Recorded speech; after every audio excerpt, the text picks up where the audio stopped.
Hi, my name is Ashley Schroeder, and I'm from Miller City, Ohio. My journey with pH began back when I was a child. My parents divorced when I was quite young. My father had pH. Him and I weren't very close. I knew he had something. I didn't know that it was actually pulmonary hypertension, but he kind of told my mom some of the symptoms to look for in me. And, she had asked me when I was a kid if I had any of those symptoms, and I said no. So we just kind of, went from there. Fast forward, a lot of years. I'm in my late 20s, and I was pregnant with my second daughter. And I was push mowing the lawn that summer and everything was fine, no big deal. I had her in October, and then the following spring, I went back out to push mow the lawn again, and I couldn't do it. I was getting lightheaded, dizzy. I had noticed that I was having some problems going up and down the stairs at work, just getting a little more out of breath than I thought I should have been, but I was also about 40 pounds overweight at the time. And so I didn't think too much of it. I started to lose weight. I started just watching what I was eating, and I lost about 17 pounds. So I thought, well, my breathing should be getting better soon.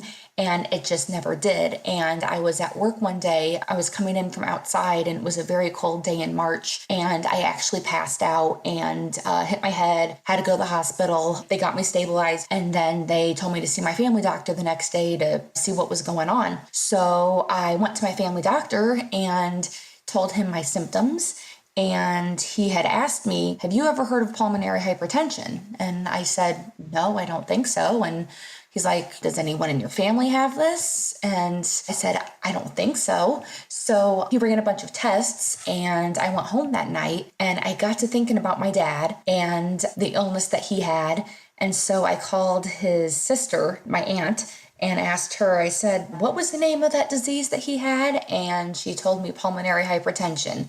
And that's kind of how that whole thing came about. Just everything that my doctor told me about the disease and my symptoms and what she was telling me, I kind of all put the pieces together. And even though I did not have a formal diagnosis yet, I knew that's what it was. I didn't believe that he could have this disease and I have all these symptoms, but it wasn't the same illness. I knew that's what it was. Half a week later or so, the test results from my echo came back, and it showed that I had moderate to severe pH. Of course, you don't actually get a technical diagnosis until you've had your heart cath. My doctor then gets the results back of the echo, and he basically at this point punts and says, hey, I can't treat you. You need to go to an actual pH clinic. He recommended that I go to the Mayo Clinic over in Minnesota simply because a year before me, he had diagnosed someone else with pH.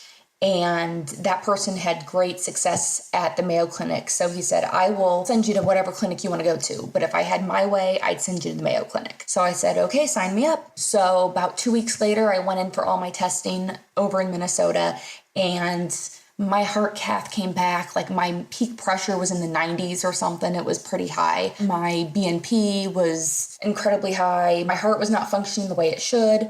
My 6-minute walk test actually wasn't bad for as far as what it could have been, but it was obvious that I was very sick. They decided to put me on an oral pill. The decision was also made that 2 weeks later I would go back in for the IV. And I also had to meet with a lung transplant specialist because at my first appointment, they said I might need a lung transplant in a year or in 20 years. It just kind of depends on how well the medicine worked for me. So they had me see this doctor, and he told me that he didn't think that I was going to make it 5 years without a lung transplant. He was looking at my test results from the first time I was there in the spring, and things did not look good. I was concerned at this point because at this point, I was feeling a lot better. I had begun to work out. My whole life completely changed, and I could do things again, and I could climb stairs. And so when he told me that, I panicked. It was like 2 hours between the time I talked to him and my pH specialist. And in those 2 hours, I was freaked out and worked up and crying. And I just, when you're told you're not going to make it 5 years without new lungs, it's kind of a scary thing.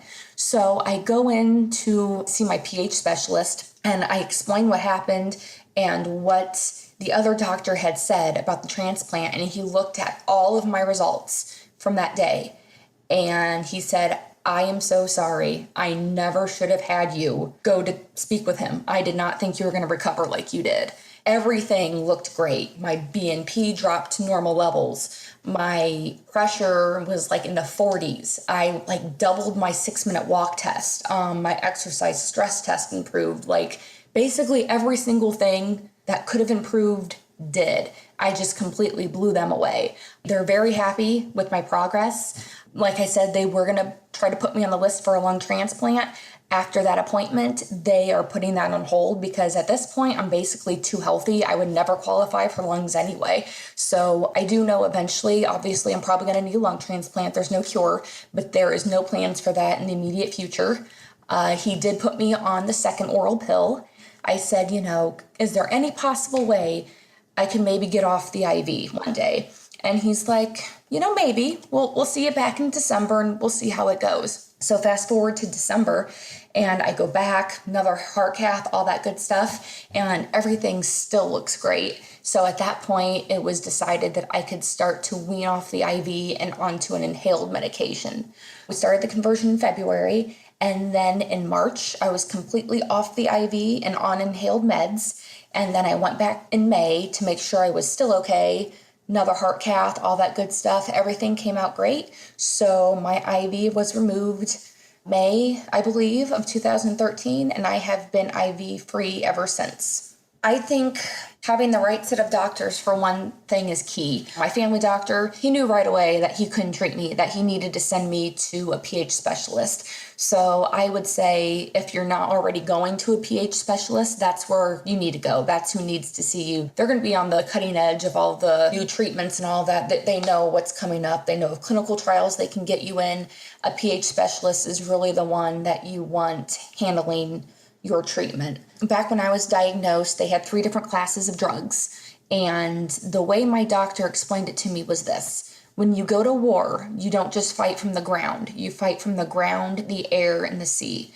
So his thought was to give me one drug from each class, and they will all work together to fight the pH. And that's kind of what we do. I'm probably going to be on 3 different types of medications forever, which I'm perfectly fine with. I'm able to work out. I can exercise.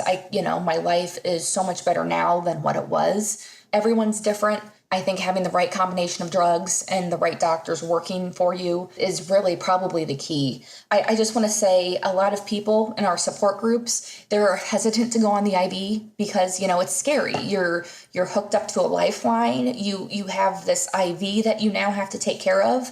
Don't let the IV freak you out. Yes, it's a new normal. It's something that you have to learn to deal with. And just because you get put on the IV does not mean that you're not going to come off of it eventually. Another thing I would say is stay as healthy as you possibly can. Sounds like an oxymoron. You have this disease where you can't breathe, but you should work out. It doesn't make any sense. So, obviously listen to what your doctors say. I'm capable of working out, so they want me to. They want me to continue that because, working out is healthy for everybody.